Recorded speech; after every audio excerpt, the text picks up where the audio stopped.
Jawa Tengah, sekitaran tahun 1991. Malam itu, Bagio pun terpaksa terbangun dari tidurnya karena suara batuk kering yang memekakan telinga. Seraya mengusap wajahnya, Bagio mencoba mengamati sekitaran kamarnya, lalu ia mencoba mencari-cari dari mana sumber suara batuk itu berasal. Jam kala itu menunjukkan pukul 1 dini hari. Pamukri, sakit kok nyusahin tetangga aja. Mati aja sana. Gerutu Bagio menuduh jika suara batuk itu adalah suara batuk dari Pak Mukri, tetangga yang ada di sampingnya. Bagio pun mencoba kembali untuk tertidur dengan menutupi kepalanya menggunakan bantal karena suara batuk itu masih saja mengganggunya. Suara itu terdengar semakin menjadi-jadi dan membuat Bagio pun menjadi kesal. Ia pun lalu bangkit dari tempat tidurnya dan berjalan ke arah jendela. Arah yang ia yakini sebagai sumber terdekat dari suara batuk itu. Dengan perlahan, ia menyingkap tirai jendela kamarnya, memasang satu matanya untuk melihat ke arah luar. Tapi hanya kegelapan yang ia lihat kala itu. Meskipun suara batuk itu masih saja terus terdengar. Ia yang semakin penasaran pun kini mulai membuka tirai dengan penuh. Namun di sini ia mulai agak bingung karena semakin ia cermati, suara batuk itu bukanlah berasal dari rumah Lek Mukri. Ia tempelkan wajahnya di kaca jendela kamar untuk melihat lebih, hingga beberapa saat kemudian suara batuk itu pun mereda. Ucap Bagio seraya berbalik arah menuju ke tempat tidurnya tanpa menutup tirai itu kembali. Namun, baru saja 2 langkah ia berjalan menuju ke tempat tidurnya, tiba-tiba tok tok tok, tok tok tok. Ada suara ketukan kaca di jendelanya. Spontan, Bagio lalu berbalik badan menghadap ke arah jendela, dan di sini detak jantungnya pun serasa terhenti karena kala itu ia melihat sesosok bayangan putih berdiri di balik jendela kamarnya. Dan ternyata dari dialah suara batuk itu berasal. Ya, sosok itu adalah sosok pocong. Pemandangan mengerikan pun terlihat ketika sosok pocong itu batuk-batuk lalu memuncratkan darah yang membasahi kaca jendela. Matanya hitam legam, dengan wajahnya yang gosong, Bagio gemetar. Namun ia tak bisa mengalihkan pandangannya hingga ia yang sangat ketakutan itu pun jatuh tak sadarkan diri. Singkat waktu, ia pun terbangun keesokan harinya di atas lantai kamar karena sinar mentari yang mulai merangsek masuk ke dalam kamarnya. Melihat tirai jendela yang masih terbuka, Bagio pun langsung bangkit dan menghampiri lalu mengusap-ngusap kaca jendelanya. Ia menghela nafas ketika noda darah yang semalam ia lihat kini sudah tidak ada lagi. Ngimpi ini pasti, ucapnya. Tapi seketika ia berpikir, loh, kalau semalam itu mimpi, kenapa aku bisa terbangun di lantai, bukan di atas kasur, pikir Bagio. Hingga pikirannya pun itu teralihkan oleh suara sang ibu yang memanggil-manggilnya, menyuruh Bagio untuk segera sarapan dan berangkat ke ladang. Yo ma, yo, saut Bagio seraya beranjak keluar kamar, lalu ia mencuci mukanya dan sarapan. Setelah selesai sarapan, Bagio pun lalu bergegas pergi ke ladang menyusul ayahnya yang sudah berangkat terlebih dahulu sehabis subuh tadi. Ingatannya tentang kejadian semalam sudah hampir ia lupakan dan menganggap jika itu hanyalah sebuah mimpi belaka. Sampai akhirnya di tengah perjalanan, ia pun dihampiri oleh Bejo, temannya yang juga hendak pergi ke ladang. Bagio, panggil Bejo dari kejauhan sambil berlari-lari kecil mendekati. Bagio pun mulai melambatkan langkahnya. Ono potosu, pagi-pagi teriak-teriak, ucap Bagio kepada temannya itu sambil melempar senyuman. Asu, semalam aku dilihatin pocong, kata Bejo dengan tampang yang cukup meyakinkan. Alah, mimpi itu paling, kata Bagio yang berlagak tak percaya dengan perkataan temannya itu. Tenan Su, aku gak bohong. Apa karena kita kemarin minum-minum di bawah pohon tembesi itu ya? Kan kata Lek Gimen di situ ada pocongnya, kata Bejo lagi dengan mimik yang semakin serius. Bagio sedikit tersentak. Ingatannya pun kembali lagi pada kejadian semalam. Begitu juga dengan ingatannya perihal mereka berdua yang minum minuman keras di bawah pohon trembesi itu. Walau dalam hatinya mulai bergejolak, namun di sini Bagio masih berlaga menampik hal itu hingga pembicaraan itu pun terhenti di sebuah persimpangan yang memisahkan mereka untuk pergi ke ladangnya masing-masing. Sesampainya di ladang, Bagio pun tampak termenung memegangi pacul. Mungkin karena sudah mendengar cerita dari Bejo tadi membuatnya menjadi kepikiran. Wah, batin Bagio yang kembali melanjutkan kegiatannya. Sore pun menjelang, Bagio dan ayahnya pun pulang. Mereka berjalan mengambil jalur yang berbeda, tak seperti jalur yang tadi Bagio lewati saat berangkat. Karena menurut ayahnya, ini adalah jalan terdekat meskipun mereka harus melewati area pekuburan desa dan juga kebun bambu yang rimbun. Dengan santai, Bagio dan ayahnya berjalan diiringi oleh binatang malam yang nampaknya sudah mulai terdengar di suasana sore itu. Mereka pun terus berjalan hingga saatlah melewati kebun bambu. Entah mengapa Bagio menjadi mendadak gelisah, hatinya menjadi tak tenang. Sepertinya ia pun kepikiran dengan hal itu lagi. Bagio yang tadinya berjalan di belakang sang ayah, kini pun mulai mempercepat langkah hingga ia berada tepat di samping ayahnya. "Ngopo? Takut pasti," kata ayah Bagio dengan nada bercanda. "Gak lah, gak takut," jawab Bagio dengan mulutnya yang menguncup. Sampai beberapa saat kemudian, tibalah mereka di ujung kebun bambu itu, dan sekira 50 meter setelahnya, terlihatlah ada saung yang berdiri di bawah pohon trembesi tua. Ya, itulah pohon yang dimaksud. Pohon di mana tempo hari Bejo, Bagio, dan beberapa kawan-kawannya minum minuman keras. Bagio pun terus melangkah dengan rupa yang tak tenang, namun tiada henti. Matanya selalu saja melirik ke arah pohon itu hingga ia pun tak sadar sang ayah sudah tidak ada di sampingnya. Bagio agak panik dan langsung berteriak memanggil-manggil ayahnya, namun tak ada sahutan. Bahkan sejauh pandangan matanya ke depan, ia tak jua melihat sang ayah yang harusnya berjalan tak jauh di depannya itu. Bagio pun mempercepat langkahnya, tapi ketika Bagio merasa sudah jauh dari pohon itu, tiba-tiba Bagio tersentak. Ia sedikit melambatkan langkahnya sambil mengamati benar tidaknya suara itu. Nyatanya memang dia tidak salah dengar. Bagio kini pun berlari tanpa ia berani menoleh ke belakang, sementara suara batuk itu seperti terus saja membuntuti. Bagio pun terus berlari hingga akhirnya sampailah ia di rumah.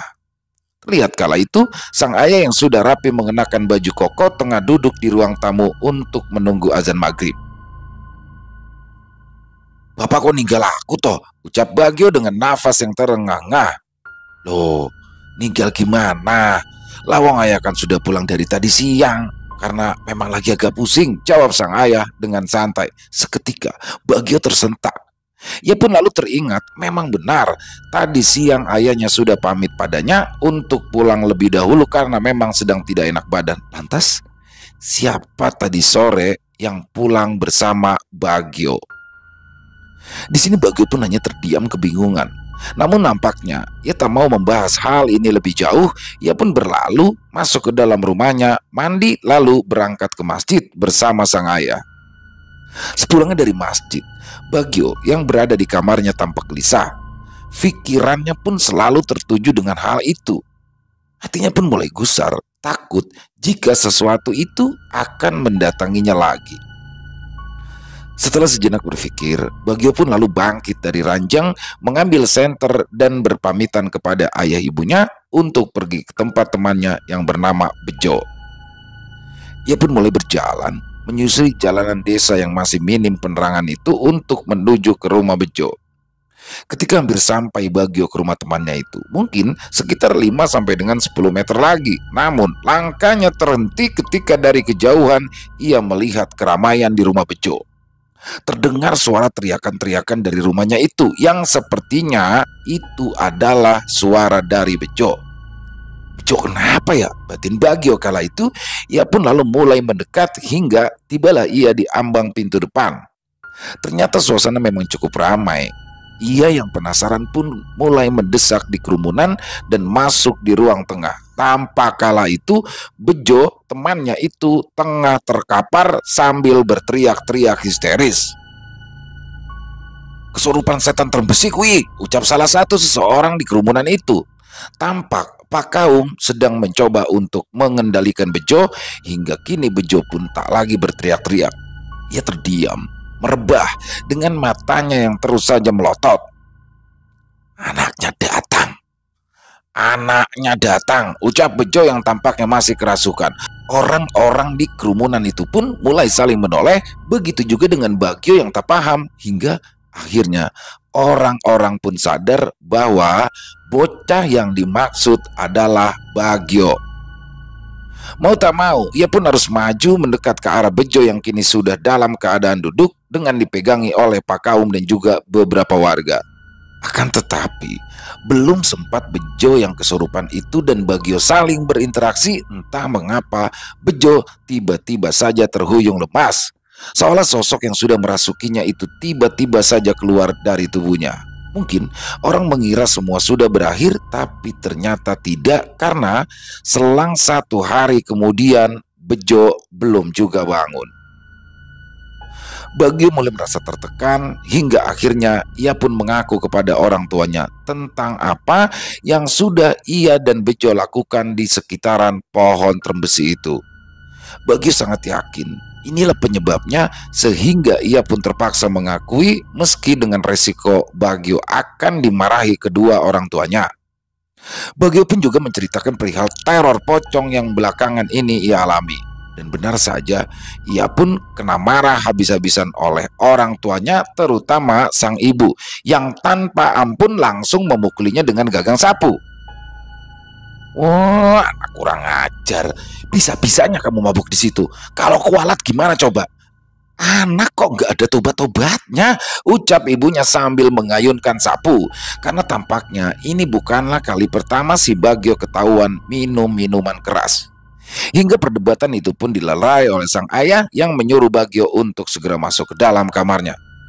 "Sana, masuk kamar, sholat," ucap sang ayah Bagio. Bagio pun langsung mengambil air wudhu dan masuk ke dalam kamarnya dengan berlinangan air mata. Bagio adalah anak yang paling kuat di desanya, memang selalu saja menangis ketika melihat ibunya kecewa. Bagio pun lalu sholat, dan setelah itu ia merebahkan badannya sambil melamun menyesali kelakuannya. Tak selang beberapa lama, sang ibu pun masuk ke dalam kamarnya dan membawakan segelas teh hangat untuk Bagio. Bagio pun memasang muka lega ketika melihat sang ibu marahnya sudah reda. "Ini minum. Kalau minum itu teh, kopi, awas, diulangi sekali lagi, ibu siram air panas palamu," ucap ibu Bagio yang sebenarnya tentu tidak sungguh-sungguh. "Iyo mak, yo," jawab Bagio dengan kepala yang menunduk. Ya, ibunya memang galak, tapi kegalakannya tentu dengan maksud yang baik. Setidaknya kini Bagio sudah lega atas kejujurannya. Singkat waktu, malam pun semakin larut. Mungkin semua orang di rumahnya sudah tidur, tapi tidak dengan Bagio yang masih tampak gelisah bergonta-ganti posisi di atas ranjangnya. Entah apa yang ia rasakan. Yang jelas ia merasa jika malam itu hawanya sangat panas. Sungguh hawa yang sangat tidak wajar di daerahnya. Bagio yang merasa tak tahan pun akhirnya mulai keluar dari kamar, mengambil minum dan menghisap sebatang rokok di teras depan rumahnya. Tak ada yang ia pikirkan kala itu kecuali rasa gerah yang memang ia rasakan. Angin pun mulai berhembus, menerjang tubuh Bagio yang perlahan-lahan mulai merasa nyaman. Seraya terus menyesap rokok, ia pandangi langit-langit dari depan terasnya itu. Dan di sini, lama-kelamaan pikirannya pun mulai teringat kembali dengan hal itu. Ya, tentang pocong. Bagio pun tersentak.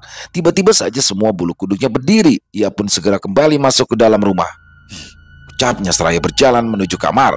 Dengan tanpa perasaan apapun, Bagio lalu masuk ke dalam kamarnya. Namun dengan muka yang pucat ia pun keluar lagi, karena ternyata ada sosok yang sepertinya tengah duduk tepat di atas tempat tidurnya.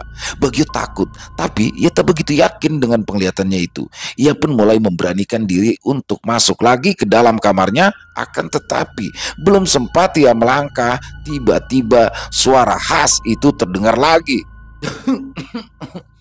Dengan gemetar, Bagio pun mulai memundurkan langkahnya, selangkah demi selangkah, dan berpikir untuk memberitahukan hal ini kepada orang tuanya.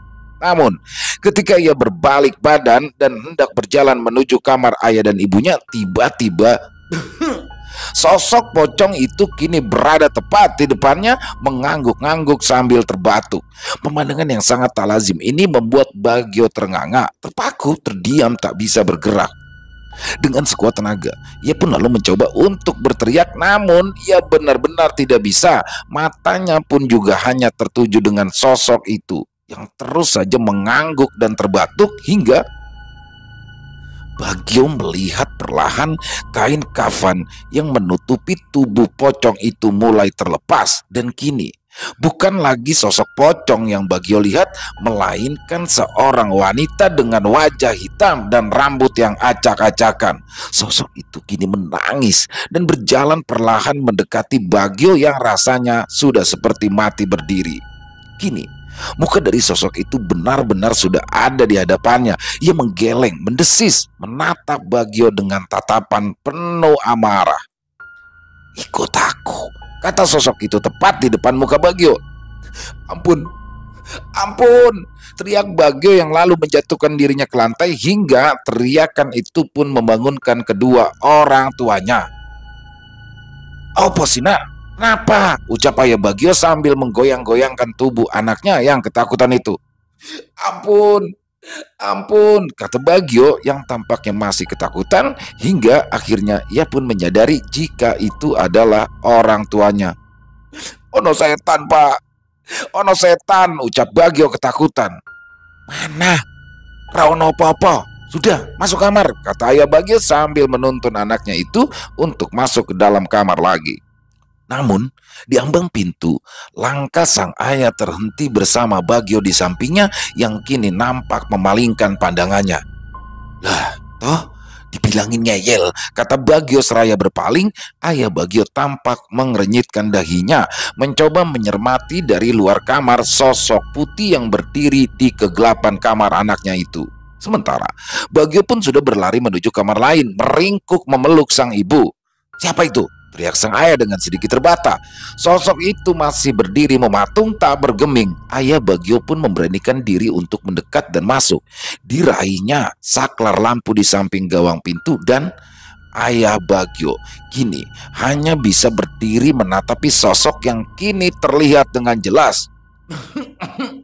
Sosok pocong yang mengangguk dan terbatuk, wajahnya hitam legam dengan satu mata yang tersingkap, sesekali menatap ayah Bagio yang mulai membudurkan langkahnya, hingga akhirnya ayah Bagio pun lari masuk ke dalam kamarnya, ketakutan dan ikut meringkuk bersama anak dan istrinya dalam satu ranjang. Sungguh di luar nalar memang, tapi itulah yang terjadi. Hari pun berlalu, dan ternyata teror pocong dari pohon trembesi itu tak hanya dialami oleh Bagio ataupun Bejo, melainkan seluruh desa.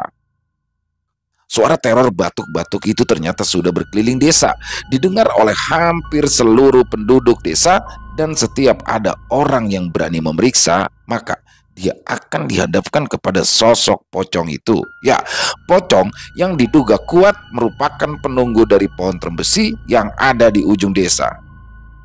Dilihat dari terornya yang kini mulai tampak menyeluruh, bisa diartikan penyebabnya bukanlah dari Bagio dan Bejo yang tempo hari sempat menjadikan sekitaran pohon trembesi itu sebagai sarang tempat minum minuman keras. Lantas, apa sebenarnya penyebabnya? Teror pocong trembesi kini mulai menghantui seluruh desa. Setiap lewat tengah malam, suara batuk itu akan terdengar berkeliling ke setiap rumah warga, membangunkan orang-orang yang mungkin sudah terlelap. Sudah seminggu ini, sehabis Isya, hampir tak ada lagi warga yang berani keluar.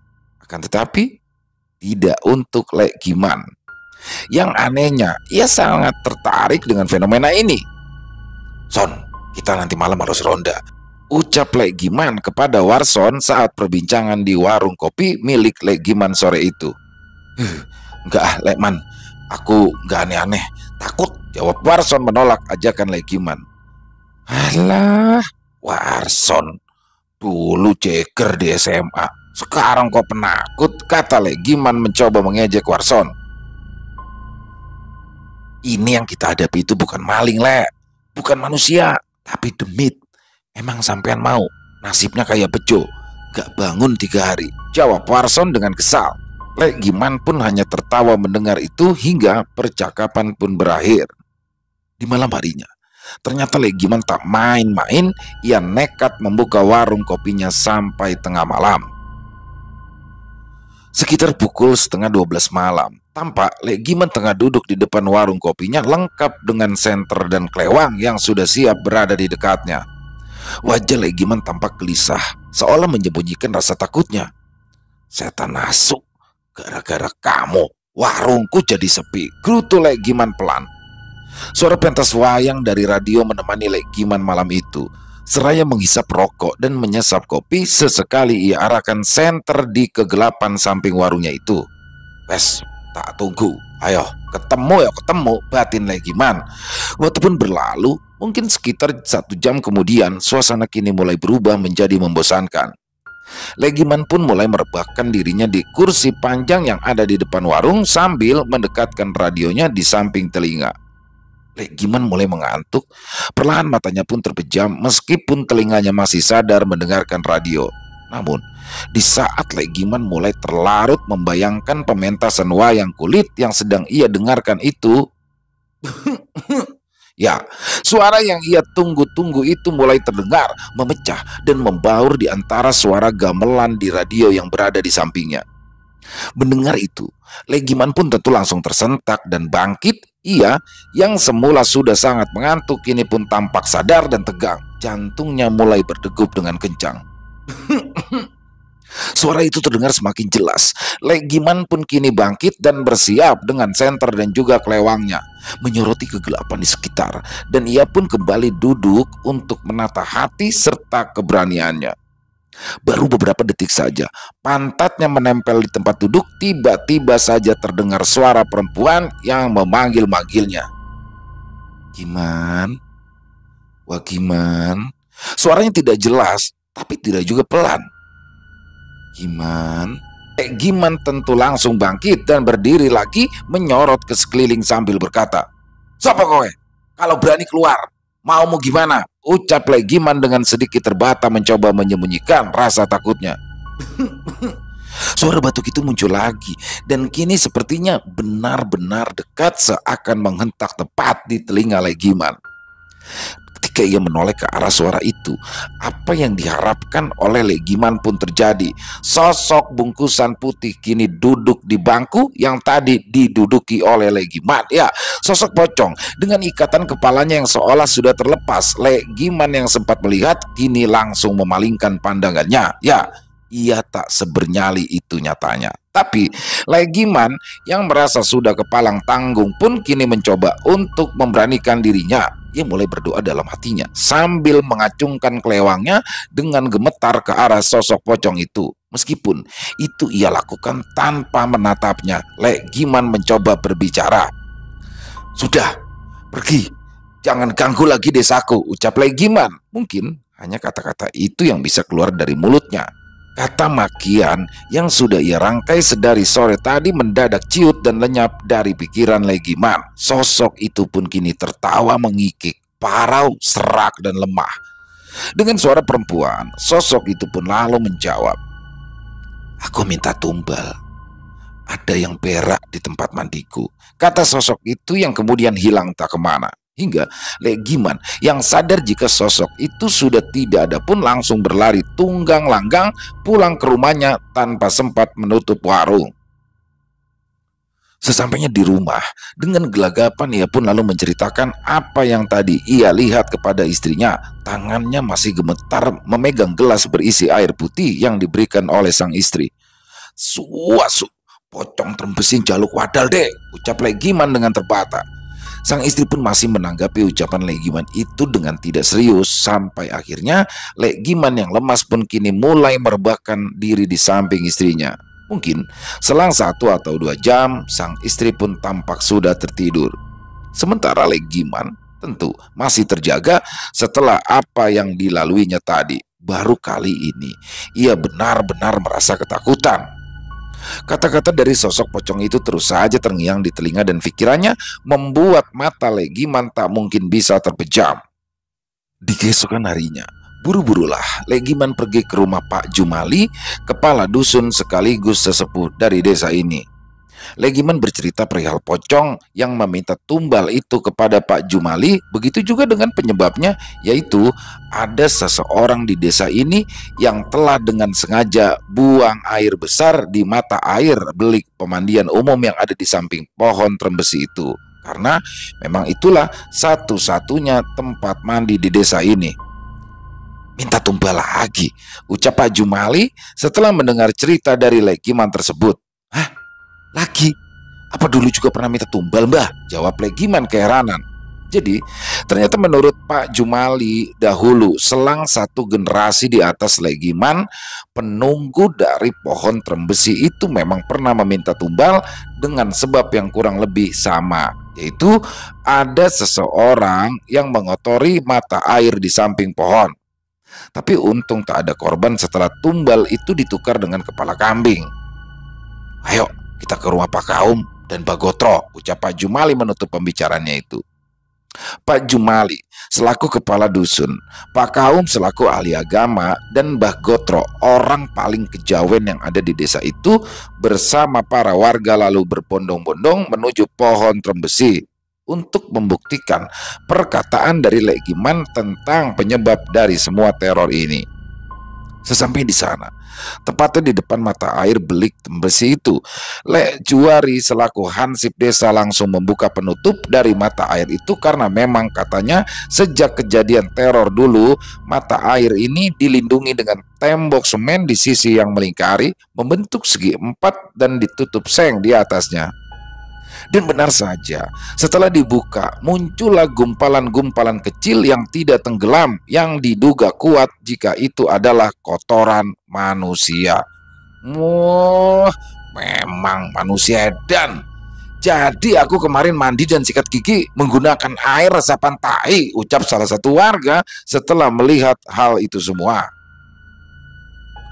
Dan dengan alat seadanya, Lek Juari dengan risih pun mulai memunguti gumpalan-gumpalan kotoran itu hingga bersih.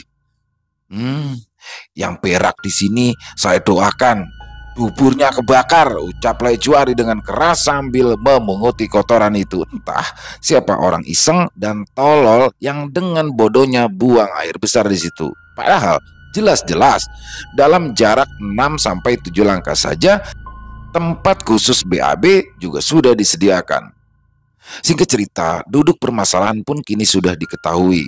Mbah Gotro sebagai orang yang diyakini bisa berkomunikasi dengan lelembut pun kini mulai melakukan mediasi yang menurut beliau berjalan cukup alot karena sosok pocong penunggu pohon trembesi itu terus saja ingin meminta nyawa seorang manusia. Mungkin kini kepala kambing saja tak cukup untuk menggantinya. Meskipun begitu, Mbah Gotro pun tetap berusaha karena menurut beliau sesalah-salahnya manusia, nyawa bukanlah hal yang tepat untuk menebusnya meskipun itu adalah nyawa dari orang yang sudah buang air besar di tempat itu.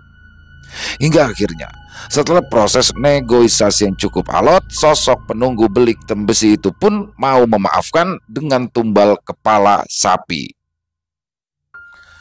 Dan mau tak mau, para warga pun dengan sukarela memberikan itu dan benar saja. Setelah tumbal kepala sapi itu dikuburkan di dekat pohon trembesi itu, berangsur-angsur teror itu mulai hilang. Suara batuk-batuk yang sudah meneror setiap malam dalam kurun waktu kurang lebih 1 minggu ini, kini sudah tidak terdengar lagi, menghilang perlahan bersama ketakutan seluruh warga desa. Akan tetapi, dari semua kejadian ini, ada satu misteri yang tidak pernah terungkap bahkan sampai sekarang saat kisah ini disampaikan. Ya, misteri itu adalah siapa orang yang sudah iseng melakukan aktivitas BAB di situ. Selesai. Luar biasa kisahnya luar biasa dan akhirnya ngeselin banget ya. Betul juga sih misteri dan itu seandainya siapapun orang itu pasti nggak bakal ngaku, nggak mungkin dia ngaku. Walaupun dia sebenarnya mungkin mampu ya untuk beli kepala sapi, tapi dia pasti nggak mau karena malunya seumur hidup. Tapi iseng banget ya. Dan terlepas dari apapun itu, ini adalah sebuah kisah yang keren menurut saya, luar biasa, yang ditulis oleh Agil Rijan Saputra. Wow, Mas Agil, luar biasa kisahnya, lucunya dapet dan ya iseng banget ya, siapa sih yang buang air? Jadi itu tuh kayak sumber mata air ya, belik itu ya. Jadi dia di sumber mata air ya udah, orang yang selama ini mandi sikat gigi ya pakai air itu kan.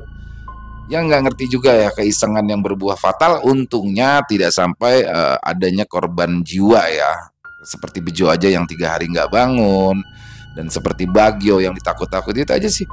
Tapi ya sekali lagi semoga kisah ini bisa menghibur para teman-teman, khususnya para pecinta penikmat horor, lebih khususnya kepada subscriber Ilo Bercerita.